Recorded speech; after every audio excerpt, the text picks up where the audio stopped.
Vous êtes nombreux à avoir pris ce rendez-vous de l'information, je le sais. Bienvenue à toutes et à tous. Voici le sommaire de cette édition. 11 octobre 2017, célébration par la communauté internationale de la Journée mondiale des filles. Nous parlerons des activités initiées à ce effet.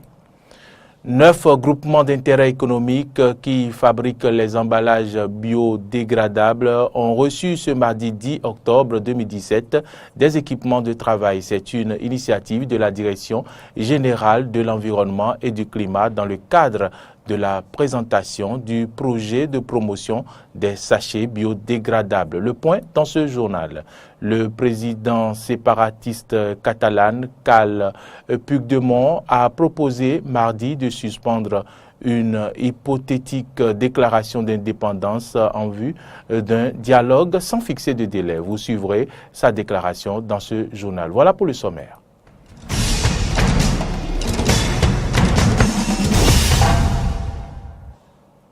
Je vous l'annonçais en titre, initié depuis 2017, l'Organisation internationale Plan, c'est en 2012 que l'ONU a finalement décrété la Journée internationale des filles, célébrée le 11 octobre de chaque année au Bénin. Bien sûr, pour l'édition 2017, le projet Vikanriho 2, avec l'appui technique et financier de l'USAID, a rassemblé les élèves filles et garçons pour une causerie éducative autour du thème « Le pouvoir de l'adolescence, vision pour 2030 ».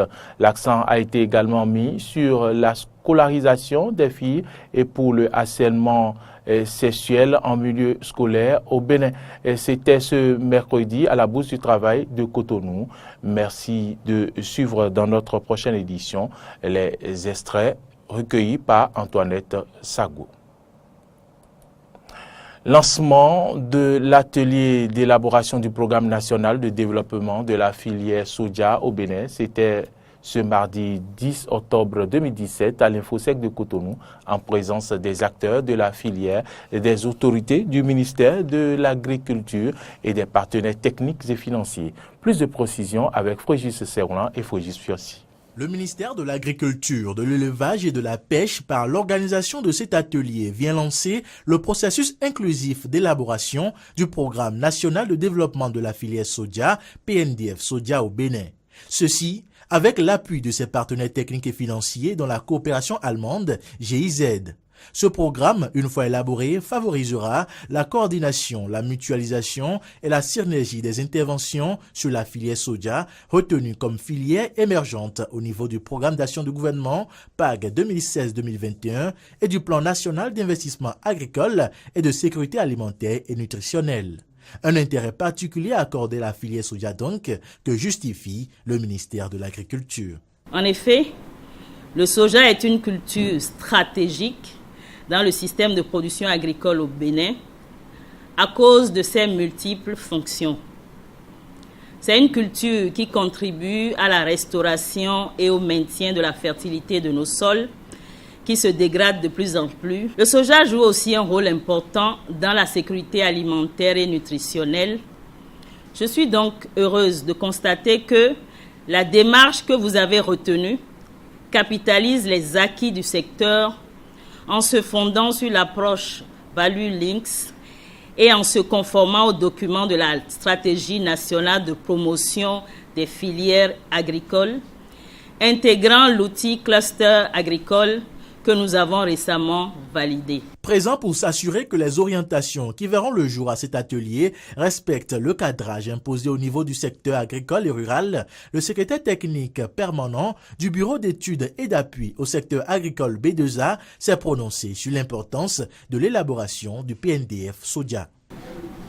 Il est nécessaire de savoir sur quel maillon de la filière chacun doit pouvoir intervenir. Comment arriver à nous imposer nous-mêmes un niveau de production de cette spéculation pour couvrir les besoins alimentaires, les besoins de notre industrie. Là serait le grand challenge. Et si nous arrivons donc à faire cette programmation, à faire cette planification, à nous engager maintenant pour pouvoir l'assurer, nous aurons réussi à faire du soja une filière qui permet à la paysanne et aux paysans de gagner son pain. Avec cette volonté d'assurer une meilleure coordination des interventions sur la filière soja au Bénin, le ministère de l'Agriculture, de l'Élevage et de la Pêche a le soutien de la coopération allemande GIZ. Je puis vous assurer de l'engagement de la coopération allemande à ne ménager ses appuis pour mettre à la disposition du MAEP et du secteur privé des instruments techniques de promotion des chaînes de valeur ajoutée et des moyens financiers pour réaliser l'ambition du gouvernement du Bénin de booster la filière soja. Notons que la production du soja grain est passée de 12 433 tonnes en 2007 à 156 901 tonnes en 2016. Les travaux de cet atelier d'élaboration du programme national pour le développement de la filière soja au Bénin seront sanctionnés par la validation d'une feuille de route qui précise les actions clés avec délai pour la suite du processus. 9 groupements d'intérêt économique qui fabriquent les emballages biodégradables ont reçu ce mardi des équipements de travail, un appui technique pour permettre à ces associations d'améliorer leur capacité d'intervention et promouvoir l'utilisation des sachets biodégradables. C'est une initiative de la Direction générale de l'environnement et du climat dans le cadre de la présentation du projet de promotion des sachets biodégradables. Antoine Sagbo pour le reportage. La lutte contre l'utilisation des sachets plastiques au Bénin est l'une des préoccupations du ministère du Cadre de vie et du Développement durable, car ces sachets non biodégradables constituent des polluants les plus persistants qui nuisent à la sauvegarde de la biodiversité. Pour donc réduire leur consommation, des associations d'intérêt économique ont été créées pour produire des sacs alternatifs aux sachets plastiques. Parmi elles, 9 ont reçu ce mardi 10 octobre 2017 des équipements pour renforcer leur capacité de confectionner des sacs biodégradables. Le directeur général de l'environnement et du climat, professeur Martin Aïna Pépin, met l'accent sur les conséquences néfastes des sachets plastiques.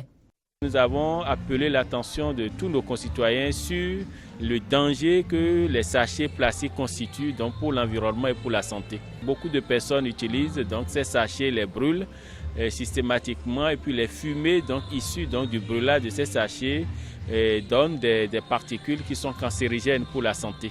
Donc nous avons continué la sensibilisation pour que tous les Béninois puissent comprendre et s'abonner désormais aux sachets biodégradables.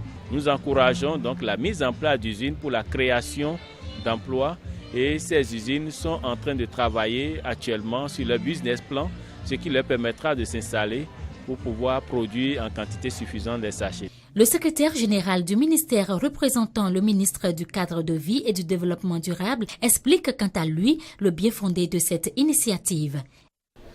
L'objectif de cette action est de substituer progressivement les sachets plastiques non biodégradables par ceux non nocifs pour la santé et l'environnement. Pour substituer ces sachets nocifs, il faut promouvoir les alternatives fiables, plus hygiéniques et plus esthétiques.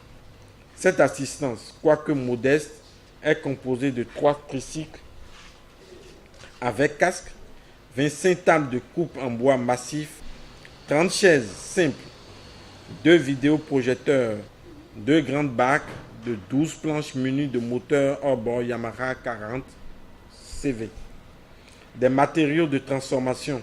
Le porte-parole des récipiendaires pour sa part promet au nom de ses pairs un usage judicieux de ces matériels de travail. Les défis à relever pour juguler tous ensemble ce fléau restent encore nombreux. Voilà pourquoi nous promettons de faire usage utile des dons que vous nous faites ce jour en vue de renforcer nos capacités à vous accompagner dans cette lutte qui nous concerne tous.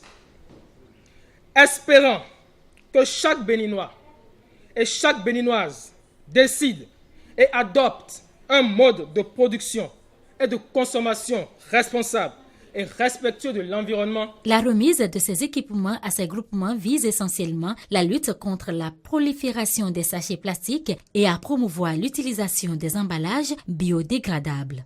Le bureau directeur de la radiodiffusion universitaire, Radio Univers, une institution spécialisée de l'Université d'Abidjan, Dahomey Calavi, à l'issue de sa dernière assemblée générale élective, a renouvelé son bureau. Directeur Frédéric Amouadimi est désormais le directeur de la radio-école, la pépinière de toutes les radios. Ce sera pour les 12 prochains mois. Le tout nouveau directeur élu a donc dévoilé ici les innovations qu'il compte apporter à la radio au cours de la formation des nouveaux stagiaires. Je vous invite à suivre son intervention. Il est au micro de Aristide Setti et Damien Pedro. Les impressions sont très bonnes, en ce sens que pour être chef, il faut se préparer pour. Donc j'ai pris mon temps à me préparer véritablement pour quand même diriger Radio Univers pour les 1 an à venir. J'ai été secrétaire général 2 fois du comité de direction, donc s'ils m'ont mis là, c'est parce qu'ils ont confiance en moi. Je pense renforcer et améliorer la formation que nous donnons aux étudiants de Radio Univers. Et pour cette année, comme innovation, je pense insérer dans les modules de formation de nouveaux modules novateurs en ce qui concerne la vidéo. Je pense insérer le cadrage, le montage vidéo et l'infographie et la rédaction web pour quand même permettre à nos étudiants d'essayer au journalisme web également. Donc ça n'existe pas, c'est cette année, je pense l'instaurer. On mettra également un point d'honneur sur la visibilité de Radio Univers parce que cet instrument de communication et de formation existe depuis 27 ans, mais peu connu aujourd'hui par un bon nombre de populations, et notamment les étudiants de l'UAC. Je pense mettre un point d'honneur sur la visibilité, faire connaître la radio au sein de l'université, dans les universités publiques et privées, mais aussi à toute la population béninoise, pour montrer à la population et à nos autorités qu'il y a un creuset de jeunes qui forment, qui existe depuis 27 ans et qui forment les étudiants pour quand même permettre à ces étudiants-là qu'en dehors des études, on peut quand même faire quelque chose pour gagner sa vie. Hors du Bénin, le comptage des voix a commencé au Libéria où l'on connaîtra le successeur de la présidente Ellen Johnson Sirleaf au pouvoir depuis 12 ans. Si aucun candidat n'obtient 50% des suffrages exprimés, il faudra s'attendre à un second tour. La présidente du Libéria, au thème de son mandat, a appelé la population à enraciner la démocratie. Millions de Libériens ont voté ce mardi pour désigner le successeur d'Ellen Johnson Sirleaf, première femme élue chef d'État en Afrique, au cours d'un scrutin très ouvert devant enraciner la démocratie dans un pays encore meurtri par la guerre civile. Outre leur nouveau président, le premier a succédé à un autre dirigeant élu depuis plus de 110 ans. Les Libériens se sont rendus aux urnes pour renouveler les 73 sièges de la Chambre des représentants. Le scrutin présidentiel se déroule en 2 tours, à moins qu'un candidat n'obtienne la majorité absolue dès le premier tour. Les législatives ne comportent qu'un seul tour. Parmi les favoris figure le sénateur George Weah, légende du football africain, battu au second tour par Madame Sirleaf en 2005, puis comme candidat à la vice-présidence en 2011. Dans une allocution, Madame Sirleaf, 118 ans, couronnée par le prix Nobel de la paix en 2011, a salué le jour du vote et l'apprécie comme un jour historique pour sa nation et la consolidation de la jeune démocratie libérienne. Pour la première fois depuis 3 générations, nous nous apprêtons à transférer l'autorité présidentielle d'un dirigeant à un autre de façon démocratique et pacifique. Prenons un moment pour prendre conscience de la distance que nous avons parcourue en tant que nation et en tant que peuple, d'une société détruite par la guerre à l'une des démocraties les plus vibrantes de l'Afrique de l'Ouest. En référence aux guerres civiles atroces qui ont meurtri le pays entre 1989 et 2003, faisant quelques 250 000 morts, elle a rappelé ses concitoyens à mesurer le chemin parcouru. Allez voter de façon pacifique en respectant le droit de chaque Libérien de voter avec dignité et fierté. L'avenir du pays est entre vos mains. Votre vote n'appartient à personne d'autre qu'à vous. Il n'appartient pas par défaut à un parti politique, ni à une ethnie, une religion ou une quelconque affiliation tribale. Mes chers Libériens, nous devons respecter les résultats de cette élection qui seront annoncés par la Commission électorale indépendante. La CEI a mis en place un système qui est fiable, transparent et bâti à partir des meilleurs standards existants. La victoire devrait se jouer en grande partie parmi les quelques 21% d'électeurs âgés de 18 à 22 ans qui éliront leur président pour la première fois. Avec 20 candidats en lice et la sortante dans l'impossibilité de se représenter après 2 mandats, l'hypothèse d'un second tour paraît la plus probable selon les analystes. Le président séparatiste catalan Carles Puigdemont a proposé mardi de suspendre une hypothétique déclaration d'indépendance en vue d'un dialogue sans fixer de délai. Vous allez suivre, je vous invite à suivre plutôt sa déclaration au Parlement. Les institutions catalanes et la société civile ont proposé de nombreuses initiatives au gouvernement et aux institutions espagnoles, toutes documentées depuis le début. Et par tous les moyens possibles, nous avons tenté d'entamer un dialogue pour obtenir un vote référendaire comme l'Écosse l'a fait le 18 septembre 2014. La réponse à toutes ces initiatives a été un refus radical et absolu.